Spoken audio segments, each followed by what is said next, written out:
Continuando con nuestros estudios en Efesios 5 del 8 al 14, quería meditar nuevamente sobre el versículo 10 que dice, comprobando lo que es agradable al Señor. Allí la idea es examinando, ¿no?, nuestras vidas si son agradables a Dios.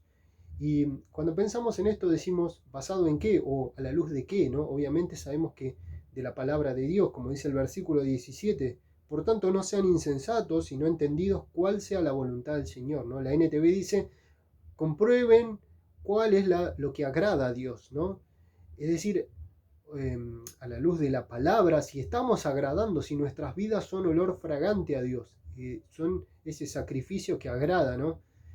Ahora cuando pensaba en esto, ¿no? Yo me hacía una pregunta y quería preguntarles, ¿qué creen ustedes que vivimos en este tiempo? ¿Creen que estamos en un tiempo de oscuridad o creen que estamos en un tiempo de luz?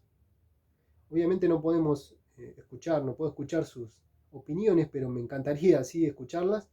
Pero yo pienso que más allá de que obviamente vivimos en un tiempo en donde el pecado reina y lo vemos en todos lados, ¿no? Y de una manera totalmente eh, impresionante, ¿no? En donde vemos que está todo dado vuelta, ¿no? A lo bueno le llaman malo y a lo malo bueno, un tiempo de inmoralidad total. Y a pesar de que la iglesia no ha influenciado al mundo, sino que por el contrario el mundo ha influenciado muchísimo a la iglesia, pero a pesar de todo esto creo que vivimos en un tiempo muy iluminado en el sentido de la palabra de Dios. ¿Por qué? Hoy nosotros tenemos a nuestra disposición la palabra de Dios, a diferencia de casi toda la historia, ¿no? Casi todos los tiempos no tuvieron el privilegio que nosotros. Sin embargo, hoy nosotros tenemos no solamente una Biblia, sino varias traducciones, varias versiones, ¿no? En donde encontramos allí tanta riqueza y podemos profundizar tanto en la palabra de Dios. Y no solamente en la palabra, sino en toda la teología que nuestros hermanos a lo largo de el tiempo de la iglesia, ¿no? Especialmente después del tiempo de la Reforma, tantos teólogos han profundizado y han ampliado dándole tanta luz a la palabra de Dios que hoy nosotros nos encontramos con una riqueza impresionante, pero que llamativamente me pregunto, ¿cuál es el valor que hoy se le da? Porque cuando en todos los otros tiempos en donde las personas y tanta cantidades de personas, de hermanos, que no tuvieron la palabra de Dios, quisieron hacerlo, ¿no? Y cuando tenían todo lo que arriesgaban sus vidas, ¿no? Nosotros que la tenemos y que tenemos de todos los colores, como compartíamos, ¿no?, la semana pasada, ¿de qué forma las valoramos? A lo largo de la historia se vivió un tiempo que se le llamó el oscurantismo. ¿Por qué se le puso este nombre? Porque se decía que era un tiempo totalmente oscuro, ¿no? En la Edad Media. Fue un tiempo horrible en donde, vamos a decir, las élites, ¿no? En este caso, bueno, la religión católica romana, digamos, lo que trataba de hacer era evitar que el conocimiento se difunda y es como que solamente lo equiparaban en ellos, ¿no? Entonces solamente había algunas personas que eran iluminados, que eran los únicos que tenían la capacidad intelectual de llegar a ese conocimiento y el resto del pueblo nadie tenía acceso porque eran incapaces intelectualmente, ¿no? Eso es lo que ellos decían, por eso encontramos esta diferencia entre cleros y laicos, ¿no? Los que estaban, entonces ellos eran los que solamente estudiaban la palabra de Dios. El resto nadie tenía acceso, ¿no? Estaba prohibido, no se podía porque iban a hacer herejía, la iban a interpretar mal, entonces ellos entendían y se les llama este tiempo, un periodo muy largo en la historia, el oscurantismo, ¿no? Un tiempo oscuro en donde no había claridad. A diferencia de hoy, gracias a los reformadores que dieron sus vidas, ¿no? Allí comenzando con Lutero, Calvino, Zwinglio, tantas otras personas, también incluso hablábamos la semana pasada de Casidoro de Reina, ¿no? Este que también era un monje, ¿no? Que se había dado cuenta que no, la palabra era para todos, ¿no? Y como dice, fíjense, vamos a abrir segunda de Pedro, capítulo,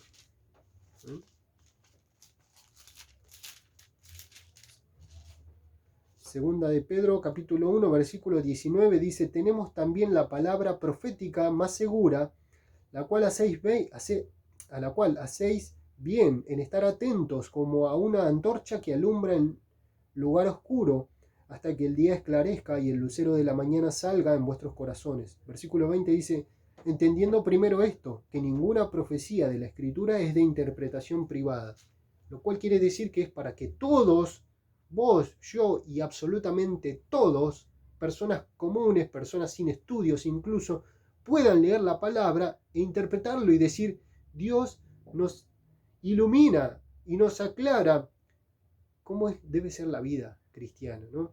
Y en este tiempo, en ese tiempo de la oscuridad, ¿no?, que le llaman, estos hermanos tuvieron que arriesgar todo, dar todo, sus vidas, ¿no?, por que la palabra de Dios se pueda extender a todos lados, ¿no? Y gracias a Dios hoy nosotros vivimos en este tiempo de tanta luz. Ahora, qué responsabilidad este privilegio, porque todo privilegio trae, además, mayor privilegio, mayor responsabilidad, ¿no? Frente a lo cual vamos a tener que rendir cuenta de qué forma la palabra de Dios es algo tan importante para nosotros.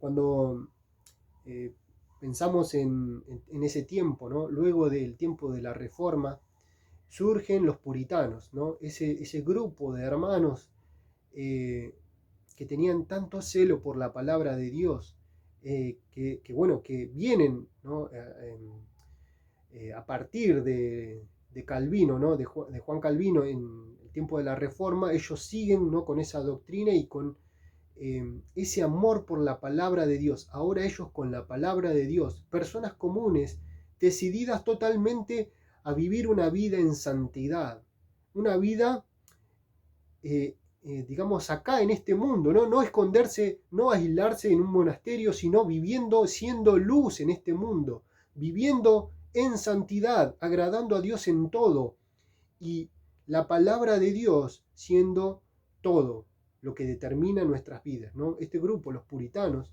que es algo que a mí, por lo menos mi postura, mi pensamiento, ¿no?, mi opinión respecto de ellos es tan admirable, porque creo que en ese tiempo, ¿no?, por el siglo XVI, digamos, fueron las personas que fueron tan radicales, ¿no?, en decir: vamos a buscar la santidad y vamos a agradar a Dios en todo. Hay muchos escritos de ellos y realmente muestran, cuando hablan de un versículo, ¿no? Si uno lee un escrito puritano, ¿no?, ve que allí ellos agarraban un versículo y profundizaban y profundizaban y profundizaban en eso y escribían, ¿no? Y hay tanta riqueza, ¿no? Hay muchos testimonios de hombres puritanos. Bueno, hay muchos muy conocidos, ¿no?, como Jonathan Edwards, John Owen, John Bunyan. Hay un testimonio muy, muy lindo, me pareció muy importante, cuando había uno de ellos, ¿no?, que eran personas comunes, que le daban mucha importancia a la palabra de Dios, era su vida, ¿no? Este John Bunyan era un reparador de ollas y era un hombre que predicaba, ¿no?, pero que la palabra de Dios, cuando uno ve sus escritos, ¿no?, dice, la palabra era todo para él. Se cuenta que John Owen era, digamos, estudiado en Oxford, ¿no?, en la universidad, y era alguien muy reconocido, ¿no?, que en un momento se encontró con Carlos II y le dijo: ¿cómo puede ser que usted vaya a escuchar a ese hombre del que hablan todos, ese John Bunyan, ¿no?, que es un reparador de ollas? Entonces John Owen le dijo: señor, yo daría todo mi conocimiento con tal de poder predicar como John Bunyan. Me imagino la cara que habrá puesto, ¿no, Carlos? Pero cuando nosotros pensamos en los testimonios de estos hombres, estas personas, ¿no?, que vivían de esta manera, en donde su vida era meditar en la palabra de Dios y aplicarlo a la vida, ¿no?, porque lo hacían de esa manera, ¿no?, dándole tanto valor a la vida, al prójimo, a la familia, ¿no? Cuando hablemos de la familia, vamos a hablar un poco de las costumbres que ellos tenían, ¿no?, en la instrucción de la palabra a los hijos y el culto familiar, ¿no? Eran una pequeña iglesia en su casa, cada uno de ellos. Cuando el tema es este, ¿no? Comprobar si agradamos a Dios a la luz de la palabra.